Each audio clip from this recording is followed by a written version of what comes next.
And now I would like to invite to the podium Professor Christian Betz from Hamburg.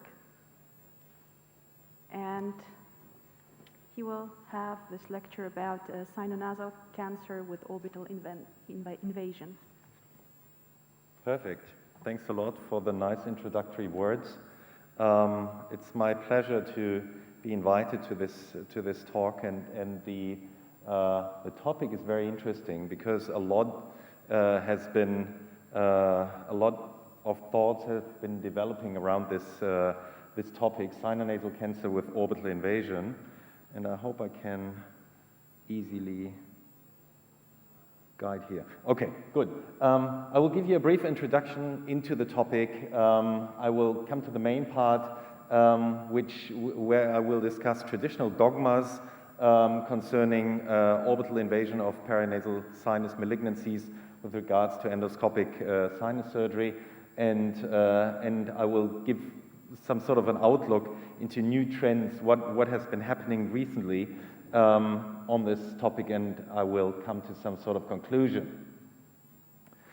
Obviously, as you all know, the head and neck area is a large area, and only a very few of the malignancies that can develop are sinonasal malignancies, which in our group of patients was about 3%. And of those, most of them in the patients that were treated in my time in Munich, about 300 patients, were squamous cell carcinomas, about 50%, and then other malignancies, as you can see on this chart. Orbital symptoms are quite common in patients presenting with sinonasal malignancies, so the orbit is affected quite commonly, and overall, and also with the most common malignancy, as I said, squamous cell carcinoma, about 1/3 of the patients present with orbital symptoms. And that depends a little bit on the type of malignancy that you are encountered with, but altogether it's about 1/3 of the patients. And obviously this is a typical CT and MRI scan in a coronal view of a sinonasal malignancy, and as you can see here, a lot of this is just one example, but a lot of sinonasal malignancies obviously invade the orbit, as you can see here on the left side. At least the peri-orbit seems to be affected and is abutting on the right side. So a lot of times when you have sinonasal malignancies, you don't only see one side affected, but even both sides affected in some ways. What are the typical orbital symptoms and signs when the orbital contents are compressed or invaded? That's common knowledge, obviously, but there's periorbital swelling and edema. There might be displacement of the eye bulb anteriorly, like proptosis, but also to the sides, and you get a double vision of thermoplegia. Epiphora is a common sign when the drainage system of the fluid doesn't work anymore, and retrobulbar pain it might be a typical sign, and scotomas or visual loss. This is data taken from our own patient cohort, still from our time in Munich, but this has been verified by a lot of other reports showing that orbital infiltration goes along with a worse outcome with regards to overall survival and with regards to disease-specific survival, as you can see here. And orbital infiltration can be subdivided into orbital bone infiltration, usually the peparaceous membrane, but then deeper orbital invasion. And these also separate two groups of outcome, more or less. So I don't know if you can see no, I can't show anything on here, but as you can see here in the yellow lines, this is the lines where the soft tissue of the orbit was infiltrated. Left side overall survival, right side disease-specific survival. And the green line shows that only orbital bone was infiltrated, but not the peri-orbit. And these patients do better. But that is common knowledge to most of you. And in our group of patients, we also did a multivariate analysis of different risk factors with regards to outcome, in this case overall survival, and we could see that orbital infiltration, and especially orbital soft tissue infiltration, was the most prominent risk factor, the only one that, at least in our kind of small patient group, showed a statistically significant relation, unlike in our group of patients, obviously, the surgical approach, whether you resected endoscopically or open, or skull-base infiltration, or even the margin status. So there seems to be a high predictive factor concerning the outcome for the patient, whether the orbit is infiltrated or not. I will go on with the main part. I told you that I will start out with the traditional dogmas, traditional ways to go ahead when the orbit is infiltrated.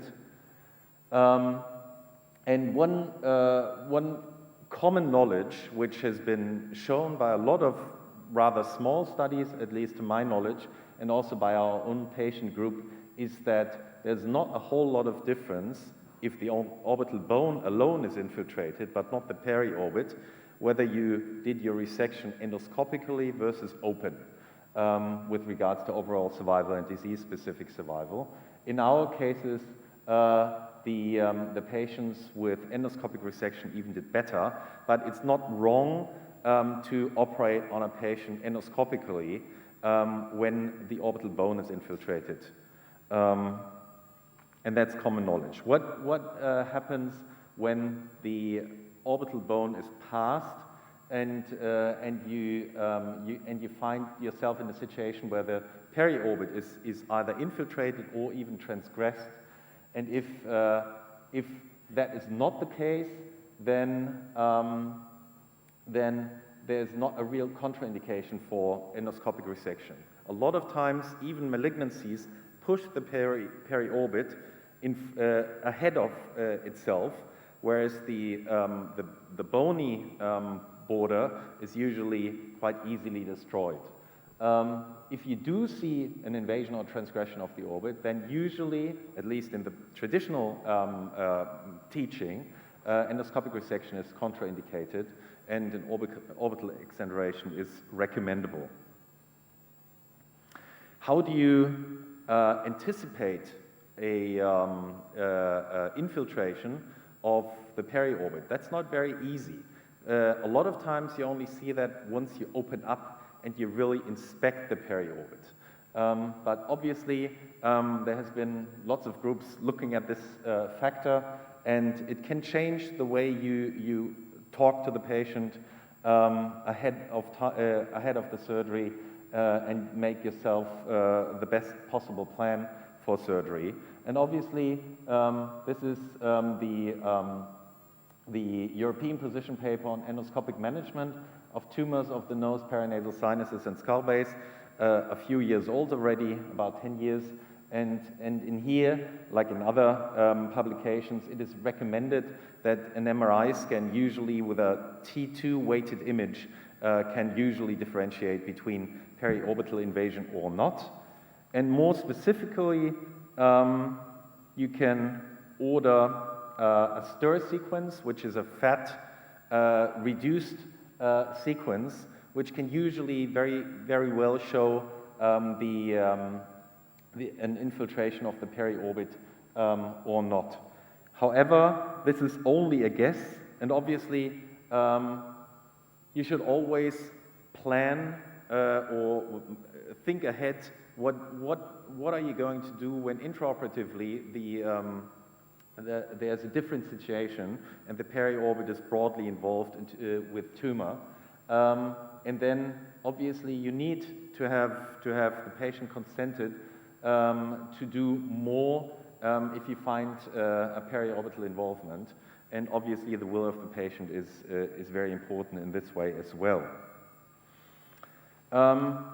This is about the traditional dogmas. This is what has been taught for the last 10 or 20 years. And there's new ideas developing at the moment because orbital exenteration is a life-changing decision for the patients, and it has been shown that orbital exenteration usually doesn't change the overall survival in patients that undergo them. And there has been lots of new staging systems for orbital involvement of sinonasal malignancies developed over the last years, and one of them, which I would like to show to you, has been developed by the Italian group, and I think it's a very good grading system, and it says grade 1 is, as you can see on image A, is an erosion or shows an erosion or destruction of the papyraceous membrane, so the bony walls infiltrated.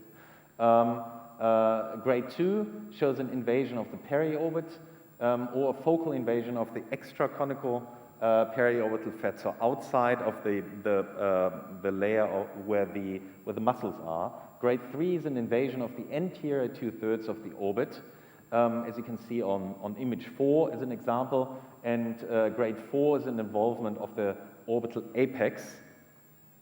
And from this grading system, the same group developed a pretty new and modern and interesting recommendation system with regards to tumors, sinonasal malignant tumors that invade the orbit. And they recommend that in high-grade tumors, such as sinonasal undifferentiated carcinoma or Hyams grade 4 olfactory neuroblastoma or other high-grade tumors, they would recommend an induction chemotherapy. And in responders, responders are rated as more than 80% volume reduction.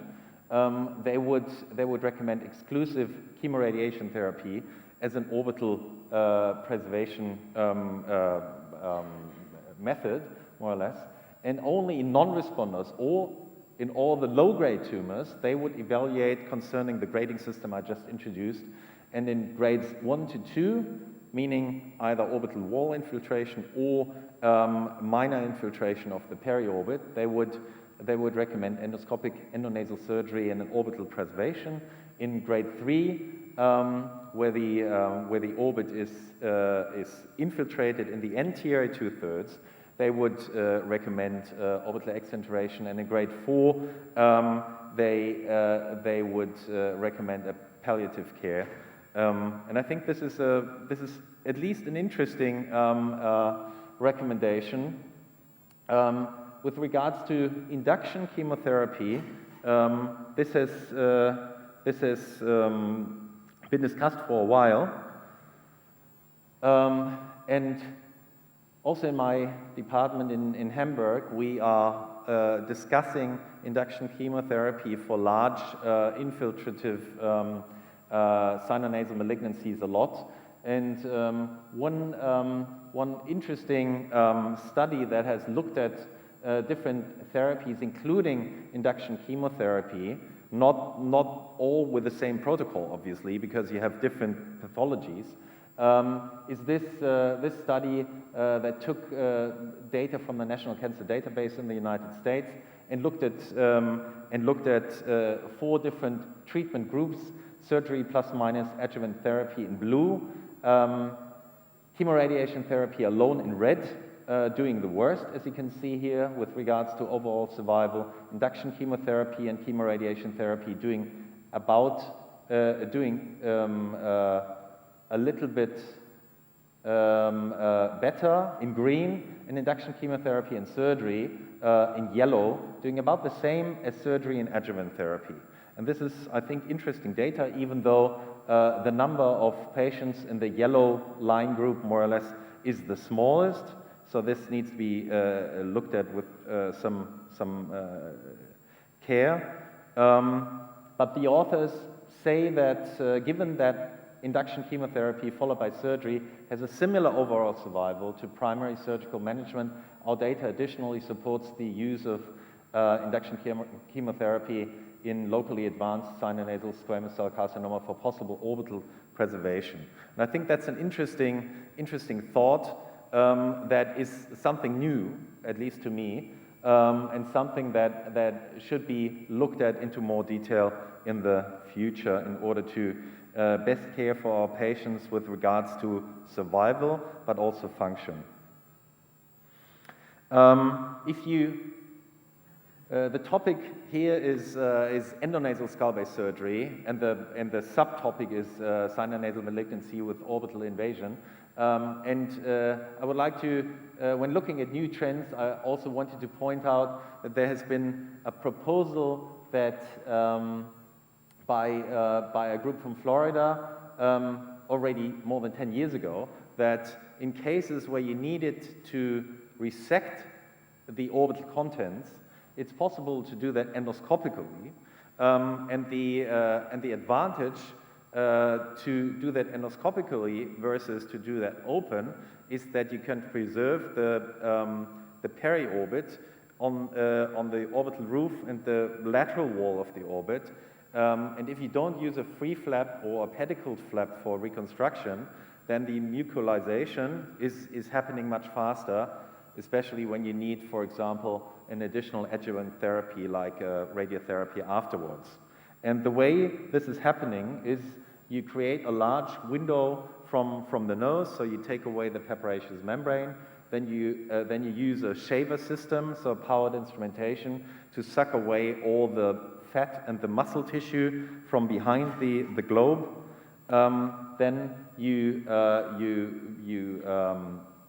find the optic nerve and the artery, and you can transect both and coagulate, and then you can take out the bulb with the nerve and have some frozen sections also at the nerve level.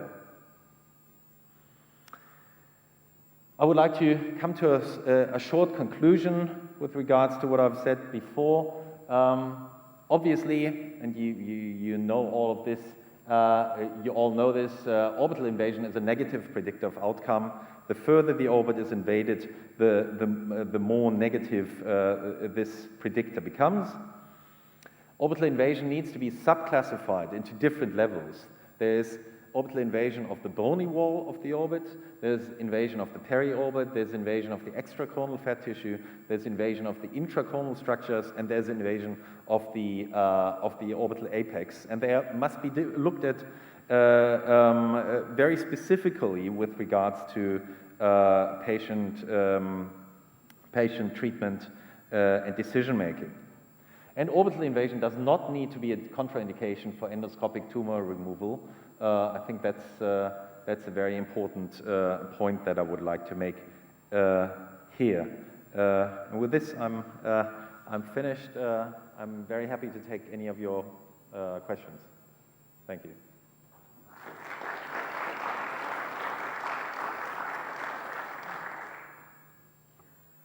Thank you very much for this very interesting lecture, reminding us the important things on the orbit. And I would like to start the questions. Are there any questions from the hall, from the room? Everything was clear. Well, I've got a question. Yes, please. There's the new, very precise radiation technology with proton beam. Do you think this plays a role in probably some cases where you can preserve a excenter ratio? I think it very well might. But at least to my knowledge, there's not good comparative studies showing that vision and function of movement can be much better preserved with proton beam or heavy ion radiation as compared to regular external beam radiation. But obviously there is a role for this, and it should be explored further. And I hope with our great centers in Heidelberg and so on, we can delve into this topic a little bit further in the near future.